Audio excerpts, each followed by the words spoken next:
ربنا يستر بقى وما تكونش اتكسرت. تعالوا بقى نصور معاها قبل ما يشوفنا. ما ينفعش تيجي اسكندريه وخصوصا بحري وما تجيش معايا المشوار ده. احنا دلوقتي قدام مدخل القلعه، لو جاي من المنشيه هتنزل الناحيه الثانيه وتعدي، او لو جاي من بحري هتنزل هنا على طول معرض عالم البحار.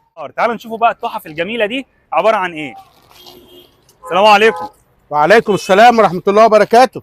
الله ينور يا حاج على الحاجات الحلوه دي. الله يخليك يا سعاده الباشا، اتفضل. انا عايز بس اعرف ايه التحف الجميله اللي عندك دي. اتفضل يا بيه. تعالى قول لنا بقى واشرح لنا التحف الجميله دي الاول. عرفنا بس حضرتك. تحت امرك يا بيه. هو حضرتك احنا عندنا مجموعه قواقع دي جامد كلها من البحر الاحمر. القواقع دي كلها من البحر الاحمر. كل ده من البحر الاحمر. جميل جدا. في بعض منها بيستخدم كديكور، بس حاجات كبيره ازاي ما شاء الله. وفي بعض منها بيستخدم في احواض السمك. دي كانت كائنات بحريه حيه. دي اصلا فيها كائن حي بحري فيها لحمه. واخد بال حضرتك؟ فطبعا عشان خاطر تتنضف لازم الاول تتسلق، وبعد كده طلعوا منها اللحوم وبتتباع للمطاعم. ولما بتفضل القوقعه بقى بتاعتها زي دي ما هي تتنضف وبعد كده ديكور بقى تتباع كديكور. يعني حضرتك حكيت لنا قصه حياتها كطفايه او كديكور او ساعات بيستخدموها كاباجوره. بس حاجات ذكريات جميله والله. واخد بال حضرتك؟ تحف. يعني الحاجات دي كلها من البحر الاحمر. كل ده شغل بحر شعاب مرجانيه هي كمان. دي الشعاب مرجانيه برضو بتستخدم برضو في احواض السمك، وبرضو بتستخدم كديكور. ونجوم البحر وحاجات. نجوم البحر برضو بتستخدم كديكور. يعني الله ينور على حضرتك. ايه اكتر حاجه هنا مميزه اللي بيجي يحب ان هو يشتريها كذكرى عنوان الاسكندريه وتكون هديه معاه يفتكرنا بيها كل سنه؟ هم اغلبيه الزباين لما بتيجي بتوع القاهره بالذات لما بيجوا لازم يروحوا بمراكب من عندنا. المصيفين بقى لما بيجوا هنا لازم ياخدوا هديه مركب، زي ما احنا بنروح بقى خان الخليلي مثلا. ايوه في الحسين والحاجات دي كلها. فبناخد برضو الذكريات من هناك. كل واحد بيروح كل محافظه لازم ياخد منها هنا ذكرى. احنا بقى المركب احنا عندنا هنا المراكب الاسكندريه. يعني كل المراكب دي كلها صناعه هاند ميد. تحفه. هاند ميد. هاند ميد. يعني الحاجات دي كلها صناعه يدوي.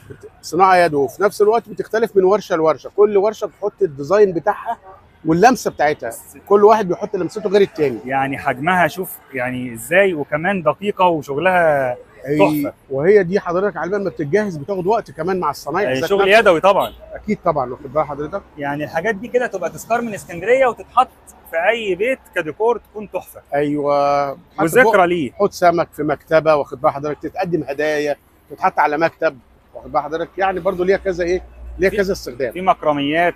في مكرميات برضو بتستخدم برضو الديكور وحاجات كده. انا عشان في زباين بعض زباين ساعات بتيجي تسال على ايه؟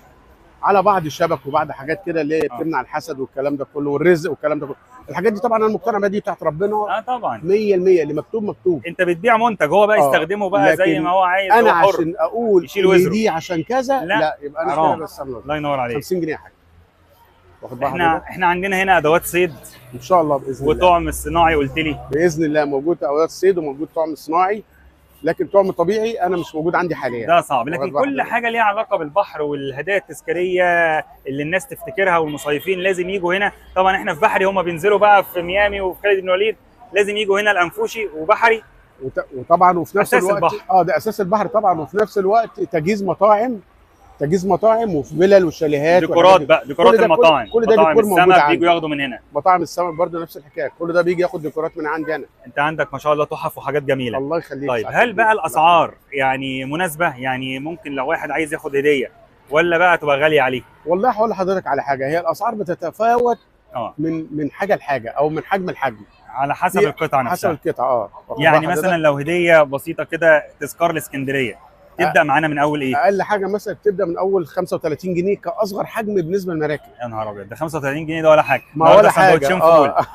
يعني بتتدرج لحد ما توصل مثلا لحد 500 600 جنيه. الاحجام الكبيره بقى. الاحجام الكبيره. يعني النهارده 35 جنيه لو اي مصيف او اي حد من اهل اسكندريه او من زوار اسكندريه يقدر يجي ياخد هديه ب 35 جنيه ذكرى. دي حاجه اقل حاجه، دي اقل حاجه بالنسبه للاسكندريه واقل مركب. ده انت اسعارك جميله. فطبعا بتتفاوت، وكل واحد حسب ذوقه. واخد بالك؟ وعندي صناعات صيني، بس الصناعات الصينيه اسعارها برضه بتبقى اغلى شويه عشان مستورد. لكن القواقع والحاجات اللي هي بتبقى الطبيعيه اللي طالعه من البحر برضه اسعارها في المتناول. بتتفاوت برضه. في بتبدا من اول جنيه واحد لحد 50 جنيه حسب برضه ظروف الزبون. يعني احنا نقدر نقول للناس يقدروا يجوا ياخدوا هديه ولو بجنيه. يا نهار ابيض، انت كده عامل العقاد. بص العقاد الجميله دي، ده العقد سعره بيبدا من اول 10 جنيه كده بقى رسمي، هو كان في اسكندريه طالما أيوة. خد العقد ده معاه. هو حسب برضه حسب النوع، لان في عقد بيبدا من اول 10 جنيه وفي ب 20 جنيه وفي ب 35 من جنيه. اول 10. من 10 جنيه. القواقع دي برضو بحر احمر؟ كل دي حاجات في الغالب دي بتيجي من اتكو. دي من اتكو قريبه هنا. دي من اتكو. واخد بال حضرتك؟ يعني كميه القواقع دي وان هي جت من اتكو الاسكندريه وشغل هاند ميد وصناعه يدويه وتبقى بالجمال ده وب 10 جنيه، يعني الناس عايزه ايه تاني؟ يعني ارخص من كده مفيش بقى. ده كفايه يعني المواصلات والنقل والصنعه. وبعدين في الغالب حضرتك دي بتتباع لو انت رحت ميامي ولا حاجه هتلاقي السعر بيختلف عني انا. ما هو ده بقى اللي احنا بنقوله للناس، دبل ان السعر. هنا المركز. احنا هنا في بحري وفي انفوشي، اصل البحر واصل اسكندريه والاحياء القديمه.